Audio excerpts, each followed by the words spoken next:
Afternoon, and welcome to Straight Talking with Kelly, where real conversations happen. This is where you will meet some of the most talented, intelligent, and creative people who come to share tips, resources, and knowledge on various topics. My guest comes from a magnitude of industry that includes education, music, television, theater, fashion, culinary arts, hospitality, health and wellness, mental health, community advocates, and so much more. So, this is episode number 17. Today, I have with me on Straight Talking with Kelly is Vernon Medearis, who is a stage actor. So, Vernon will talk about his life as a stage actor, and he will unveil what life is like being in a theater. He'll talk about the trials and tribulations of being an actor. So, welcome, Mr. Thank Medearis. you. Thank you. It's good having you. Good seeing you. And you as well. So before we get started with him unveiling the trials and tribulations of acting, I actually want to walk down memory lane with him. So, it's really hard for me because I know you as Doug. So I keep getting ready. I want to say Vernon because I know that's your name. Is it okay that I call you Doug? Yeah, well, the people that know me from home, that's close to me, call me Doug. Vernon is my stage name, my work name. But if I'm walking down the street and somebody yells out Doug, I know that they know me. Okay. And what is my name? How do you know me? As Karen. Okay, so it's like Kelly. It's like, who's Kelly? Yeah. So it's the same thing. Kelly is definitely kind of like my stage name, so to speak. Mm-hmm. So, Doug, you were actually at our wedding. You sang at our wedding. Yes, I did. So that meant that you and my husband had a very long relationship. So how did you guys meet and how long have you known him? I've been knowing your husband, Lionel, for over 50 years, I would say. We met in school at Bayview Elementary School, where I met most of my friends that call me Doug. And we lived in the same neighborhood. We hung out every day together. We grew up in the boys' club together. And we hung out when we became adults. And then somewhere down the line, we parted, but we will always be good friends, And I know periodically you guys would check in with each other over the phone over the years. Yes. Mm-hmm. Yeah, I always call him on his birthday, even though he never answers. We'll have to work on that, okay? Yeah. So you are a native of San Francisco, is that correct? Yes, I am. So give me a little bit about your background, like, where you were born and raised and some of the schools that you attended. Well, I was born in an old Victorian on Hill Street on a hardwood floor. I still have the splinter to prove it. And then after that, I was taken to Children's Hospital, but I was born in a house. You were serious? I'm serious, yeah. Yeah. The first elementary school I went to was Dudley Stone on Haight and Masonic, Haight and Page over that way. I grew up initially in the Haight-Ashbury when it was all Black. We lived right at 532 Ashbury at Haight during the hippie days. Well, before the hippie days. When the hippies came, then, a lot of Black people started moving to Lakeview and Bayview and other various places around the city. So we moved to the Bayview, and that was in the early 60s. And that's when I went to Bayview Elementary School. And I lived there until the 90s, after my mother died, my father died. And then I moved to Berkeley. But now I'm back in the city in the Visitation Valley area. So now, tell me a little bit about this acting. How did you get involved in acting? My very first play was at Bayview Elementary School. I believe I was in the first grade, and we did a play about soap. And my line was, soap, we use it every day. And I did it just like that, and people were clapping and everything, and it made me feel good. And I said, oh, I like this. So from that first play in elementary school, I continued in junior high school, and college, and then professionally. Okay, so you did have training. So you've had training. Well, I had some training in college, but I think I was a natural. Okay. So now tell me this. Have you ever talked yourself out of an audition? No, no, I haven't talked myself out of an audition, but it was a play that I was in that I wish that I wouldn't have been in, you know. Tell me about that. What was that about? Well, it was the director. She wasn't a director, you know. She didn't know anything about directing, and I had just moved to Berkeley, so I wanted, to find something to do, and I ran into this lady at the Black Repertory Group Theater. And I auditioned, and I got a part. It was about a grave digger, and I was the grave digger. I had to use a African accent and all that stuff. And she just didn't know anything about directing, and it really frustrated me, you know. Have you ever thought about quitting acting at all? Was there ever a time that No, you wanted to quit? No. no. It's the love of my life. It's what keeps me going. You know, all my children have been in the theater with me except my youngest daughter. Okay. And how come she hasn't been there yet? We didn't live together, so Oh, and her mom was, that's a whole you nother know, story. We won't even go yeah, there. a whole nother story. So now, when Forrest Whitaker was playing a schizophrenic in The Last King of Scotland, he said Hmm. every night he worked really hard, pushing his head to the point where he started to see things he was imagining. He realized there is a way to screw with your brain, and it took him almost a year to get back to himself. Have you ever dived so deep into a character like that? Yes, it was This Way Bonzi is Dead, and I had a 15-page monologue, and you know, at first I doubted myself that I could do 15 pages of monologue, but I threw myself into it, and I worked hard, every night, every day, to get these lines down. And it was a technique that I used with blocking, So if I walk to the door, then I know this is what I'm going to say. If I walk to the window, this is what I'm going to say. So that kind of helped me to learn my lines, and I rehearsed it for so long that it just took a long time to get it out of my head. you know.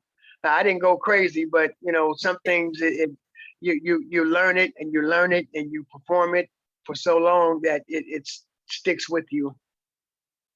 Now, that's interesting that you talked about learning 15 pages of monologue. Now, I don't know if you know this, but I actually used to act and go out for auditions and things like that. And I took acting lessons with Greg Snigzel and Ann Brepner, and I was with different agencies. And one of the things that I came to the realization was I had a difficult time memorizing my lines sometimes. And I Hmm. just got to the point where it's like, you know what? This is not for me. This is not for me. As much as I like acting and that, it really takes a lot to really be able to memorize your lines. So I applaud you for being able to do a 15-page monologue. Yeah, well, it's repetition. With me, it's repetition, and it's easier for me to learn my lines when we are rehearsing it. I mean, because you can go over your script every day and look at it and look at it and look at it, but until you get into the theater and you add your blocking to it and everything that goes along with it, then it becomes a little easier for me. Okay, now, so you've played a lot of diverse roles over the years. Which has been your favorite and why? I think one of them is Joe Turner's Come and Gone, where I played Lester. I can't even remember the character's name, but it was an August Wilson play. I've done 7 of the 10 of August Wilson plays. That was a really, really heavy role.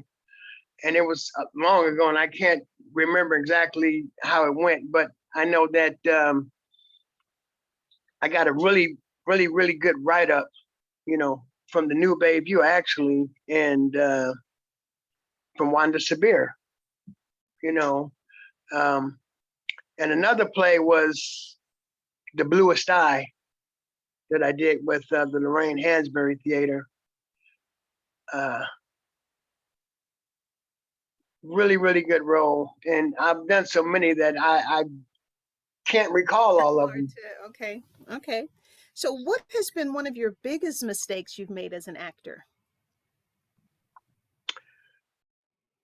One of my biggest mistakes is, I believe, I wouldn't call it a mistake, is, I have a lot of friends that are in Hollywood now at this time, and the times that I had a chance to go, I had children, and I just couldn't see myself leaving my children, and I think for me, I don't think it's a mistake, but I probably could have been on TV or in the movies if I would have left my children behind, but I just couldn't do that.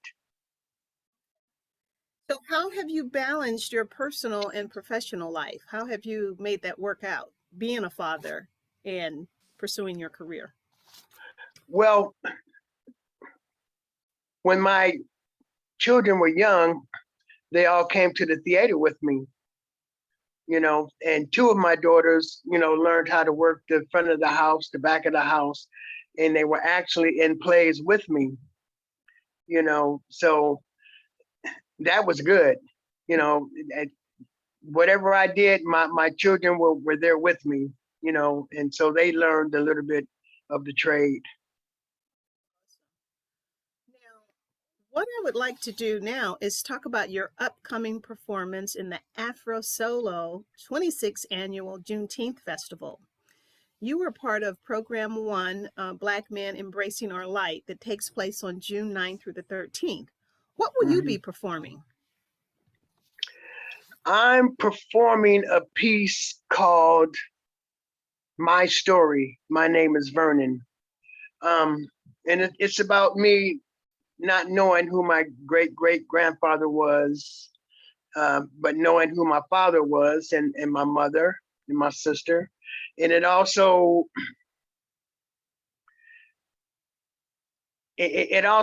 talks about the time that we spent in jail, or that we were, on drugs.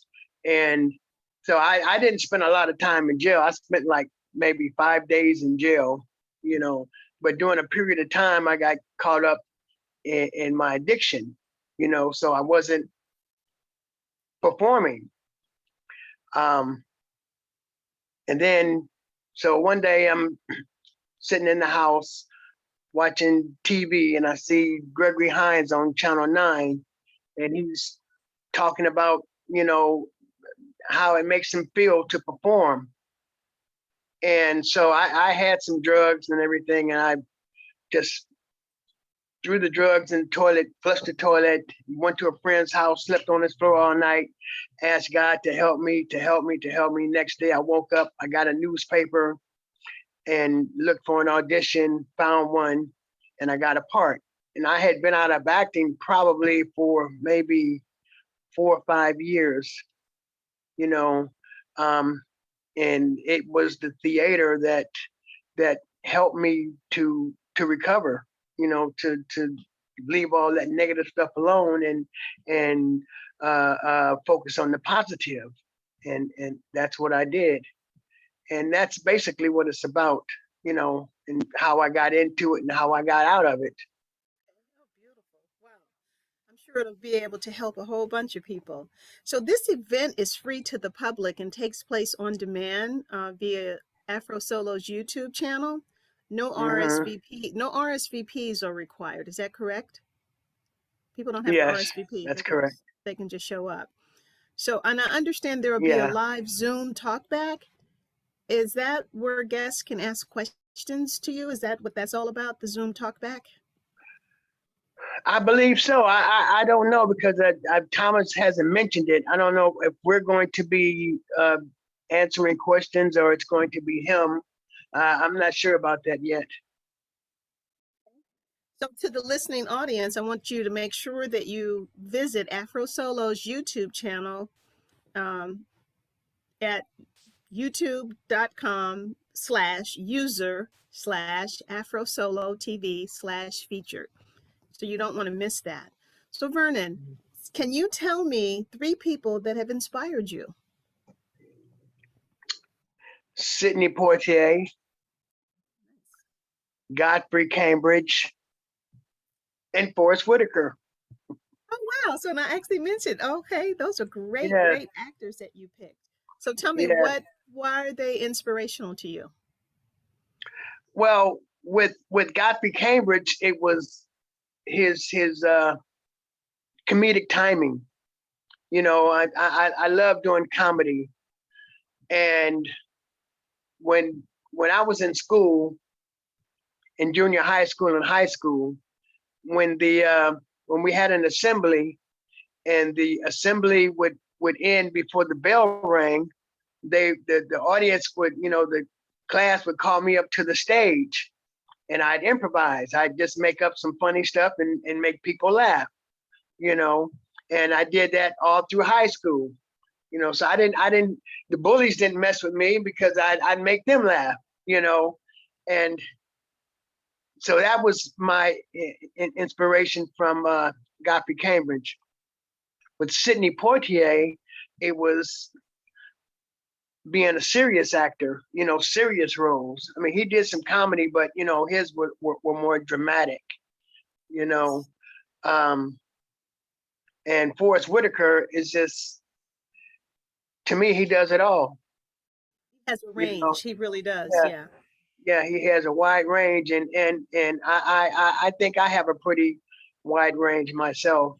You know, from comedy to drama to whatever. I even did a show where I was a triple threat. You know, I had learned how to do a little bit of tap dance. So I tap danced, I sang, and I acted. You know. Yeah, 'cause you could sing beautifully. That I do know. You Oh do well, have a thank beautiful you. voice. Yeah, I remember that. Yeah, I still sing too right now with the San Francisco Recovery Theater with Jeffrey Greer. Okay. Yeah, What kind and of I'm songs also do you, what kind of songs are you singing? What type of music? I like to sing Nat King Cole, you know, and old stuff, you know, and blues and some jazz. Uh, None of the hip hop stuff, you know, because we're older, so you know, You mean you don't rap? no. Only thing I rap is presence, Okay, I know that's right. Yes, you indeed. know. So, what advice would you give to an aspiring actor or actress that are listening to this podcast right now? What would you say to them? I would say learn how to follow directions. You know, directions from a director is very important. Um, and you shouldn't have to be given a direction twice. You know, if you're serious about your craft, you know, what your director gives you, you take that in and you apply it. You know, if he has to give it to you more than once, then you're not paying attention or something. I don't know. Maybe you should be doing something else. But you know, it wastes time as well. You know, when you have to keep repeating a scene because you're not doing it right. So, would you have any advice for them in terms of getting training, going to school, or getting out to audition at different plays? Yeah, audition as much as you can, and if you have an opportunity to get some training, then do that. You know, when I was at City College, I worked under Robert Frierson, who was a Black director, and I don't know, how their department is now, and also Gloria Weinstock. You know, they are very good instructors. They can teach you a lot. So if you can go somewhere where you can learn a lot about acting, upstage, downstage, stage right, and all that stuff, and learn how to do your blocking and to find a technique to help you memorize your lines and do different characters. That's great. I think that's awesome. Good advice. Now, looking back over your life, what would the 9-year-old Doug say to the grown Doug now? What we're going to do next. Okay. That's what I would say. What are we going to do next? Now, and that was actually the reason why I laughed, is because my next question is, what's next in the acting future? So, Well, right now I'm working on a play called 20th Century, 3 short plays with the Multi-Ethnic Theater, and we will be filming July 25th, and we will be doing a stage production of it sometime in August at the Phoenix Theater at 414 Mason Street in San Francisco. And I've so been are with the there a lot Multi-Ethnic of, Theater. Excuse me? no, what were you going to say? I said I've been with Multi-Ethnic Theater for about 20 years. Okay, that's what I was going to ask you. Like, are there a lot of opportunities for different theater companies? Yes, well, a couple of the biggest Black theater company, Lorraine Hansberry, they had almost folded after Stanley and Quentin passed away. But I believe they're up and running now. They used to have their own theater at 620 Sutter, but they lost that because of the Academy of Arts people, or whoever, that school that was buying up all the property at one time. Even though they had an indefinite lease for $1 a year, and so they had to sue, and they won a lot of money. But after that, they passed away. So now I believe they are at the Burial Clay Theater at the old Western Addition Culture Center, which is the African American Arts and Culture Center on Webster, along with the African American Shakespeare Company, both of whom I've worked with. Okay. Yeah, I remember because you were in Cinderella. Wasn't that Cinderella? Yes. Yes. I was in Cinderella the first 3 years. I played the one of the evil stepsisters, Okay. David Skillman and my daughters were in that with me too. We did it at the Palace of Fine Arts. I remember that. And so when you think about your expertise being a stage actor and all the many years that you've done it, like over 50 years worth, have you ever thought about teaching it? Teaching young people? Well, I believe at one time I didn't teach it, but I did children's theater, for a minute. I don't even think I would. I don't want to be a teacher. I'm not teacher material. Well, at least you're honest about that, because Yeah, teaching is definitely a skill, and you yeah, really have to have that love like you have for your acting that you do. So now, do you yeah. ever go I out? can probably. You froze a little bit. Am I still frozen? No, Okay. So what were you going to say? I can mentor maybe, some actors. Okay. Well, that's definitely almost the same thing. So, Hmm. um, and so when I think back to all of the things that you've done, have you thought about actually auditioning for TV commercials or anything like that? Getting an agent and doing all of that? Or is that so television and stage, Yeah, there's two different beasts, right? yeah, they are. I've thought about it, but I've never pursued it. And um, I have a friend who keeps encouraging me, so that might be my next step. No, I actually used to go out for TV commercial auditions and stuff, and it is a grind. You walk into this room and you see all of these people that are also sitting there waiting to be, Right. auditioned. Um, and during the time that I was doing it, it was not a lot of Black people doing it, number one, and it wasn't a lot of Hmm. us being casted either. And I Yeah. just got to the point where it's like, you know what? I can create my own acting world. And so for me, how I get my acting out is doing stuff like this, where I get to interview people. And I've done other things where I put on programs. So I get to create my own world the way I want it to be. That's fabulous. Yeah. Yeah, I love what you're doing. Yeah, well, this is fun for me. So, being able to Hmm. highlight people that I feel that need to be highlighted. So I'm just very glad that you took out the time to share your expertise as a stage actor with us. So I'll definitely have to have you come back when you do your thing for in August. Yes, yes. Um, Most definitely. You know. So before we leave, do you have anything you'd like to say to the listening audience to Straight Talking with Kelly, where real conversations happen?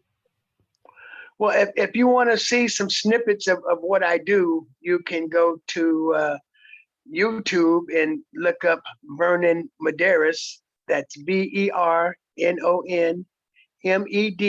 Medearis. And you can hear me sing, see some clips of the plays that I was in, and enjoy yourself. That's going to be so awesome. Well, it is so good seeing you again. You as well.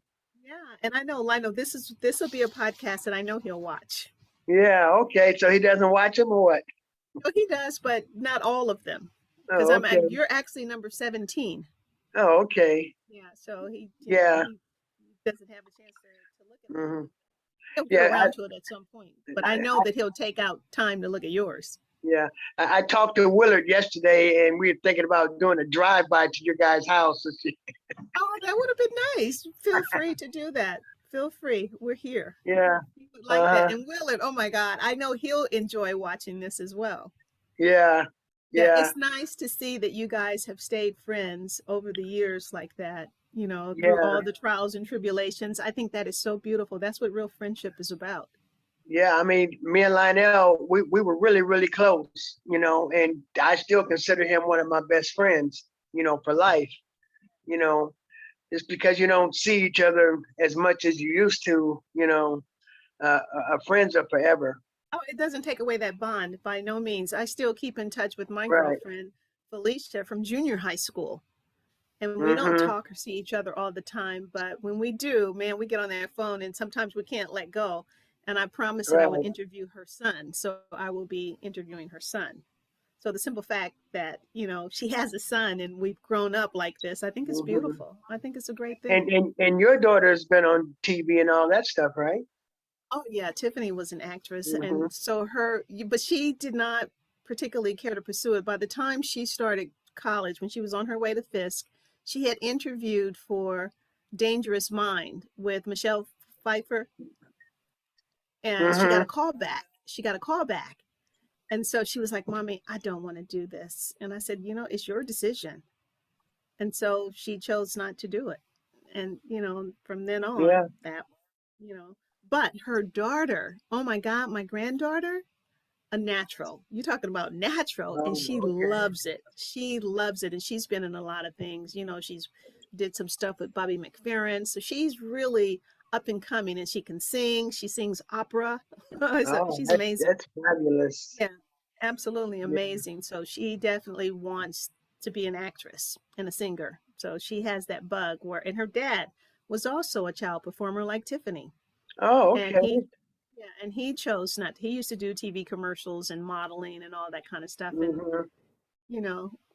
but I think it was good for Tiffany at the time when she was doing it. So, growing up and being exposed to something like that, and, it was her decision. But I know that it helped her in so many other ways. Acting actually can help bring you out in a lot of ways, Yes. right? Yeah. Yeah. Yeah. I have a friend who stutters, and he's an actor. But once he learns his lines, he doesn't stutter. Well, what the funny Just like some people who stutter that and sing, they can sing without stuttering. Yeah, which is amazing. Now, the other thing that I know about actors, because I also do artist development, so I work a lot with performers, helping them with self-confidence, helping them with all kinds of career stuff. Hmm. But one of the things that I found about most performers is that they're also very shy. Yeah. They're very shy, where they can be on a stage and talk to thousands of people, but put them in a one-on-one situation, they have a difficult time with that. Because I know Tiffany was like that for a long time, and so many other perform. Prince was like that. Michael Jackson Yeah. was like that. So a lot of Yeah. people are very shy. Yeah. I was kind of like that myself. Okay. Okay. Yeah. You So know. it's something that I have noticed when I'm working with performers, that a lot of them are kind of reserved, and I don't need to be around 2 or 3 people, but put me in front of a crowd of 1,000, and then I can shine. Right. Right. I don't know. It's just something in us that allows that to happen. Well, that introverted, you know. Hmm. It seems like the older that I get, because I'm definitely an extrovert, but the older that I get, I can see. And I've also Hmm. had introvert tendencies, and it's because when you're an extrovert and you give so much of yourself to people, when I come in the house, that's it. I don't want phone Hmm. calls. I don't want Yeah. people. I don't like visitors. I don't like a whole bunch of people around me. Yeah. Because I need time to decompress. Yeah. Even when I was young, when I was a teenager, I had to have my time alone. I kick it with Lionel and them for 2 or 3 days or whatever, but then you might not see me for a day or two because I just needed that me time. I just didn't, Yeah, yeah. want to be I bothered with anybody but myself. I do have to take that out. Now tell me this, do you write, because I know you wrote your the play that you're going to be doing for Afro Solo coming up. Do you keep a journal or anything like that? No, I don't. My wife keeps, you know, pestering me to do that. Uh, but no, I don't. When I was in junior high school at Portland, in my creative writing class, I used to write funny stories. And I think the last story I wrote was about Toilet Man, who drank toilet water and became a superhero, and my teacher, tore it up.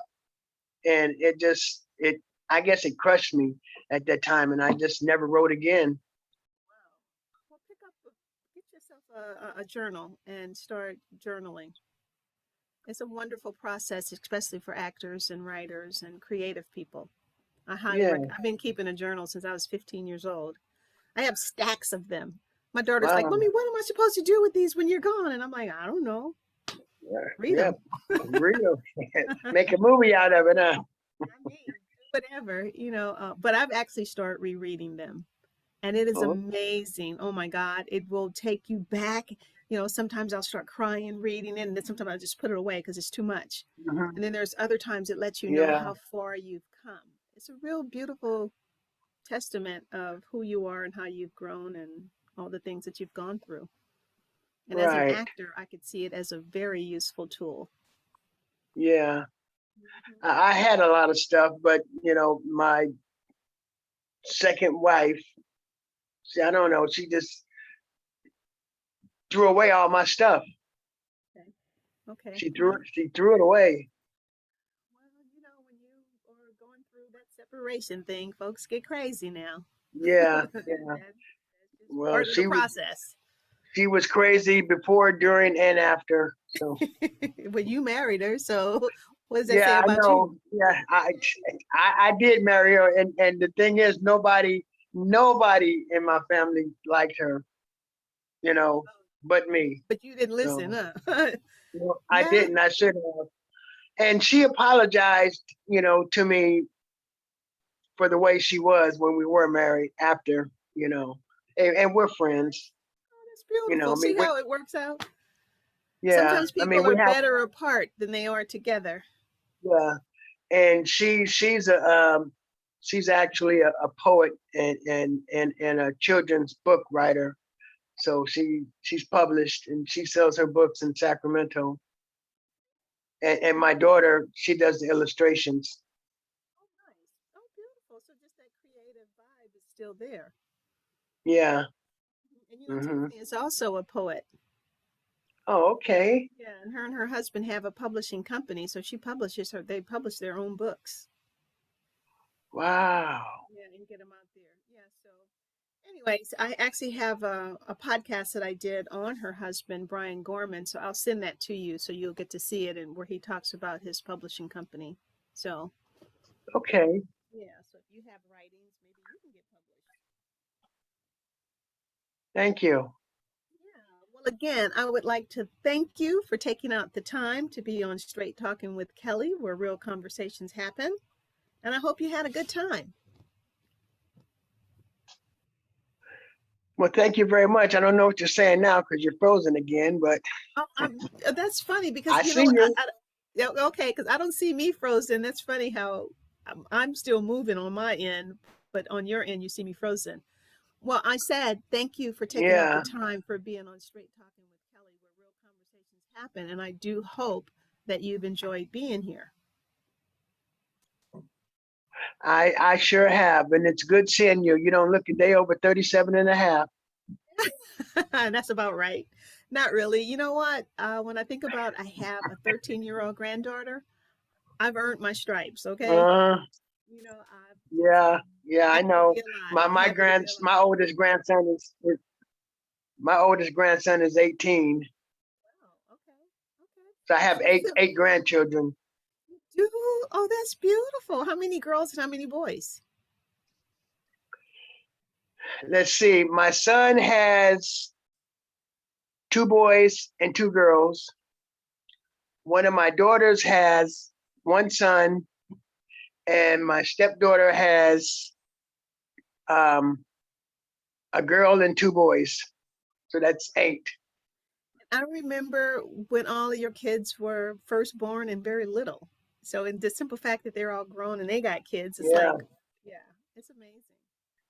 Really amazing. Yeah. Well, Sherlyn is 48 and D2 is 40, 41. Okay, okay. And then my Well, other daughter is 30 and then 28 and 20. okay. Wow. Oh, see, now these other two, these last starters, I didn't know anything about. The last Yeah. two. So I have, yeah, well, three. Okay. Okay. You've been busy.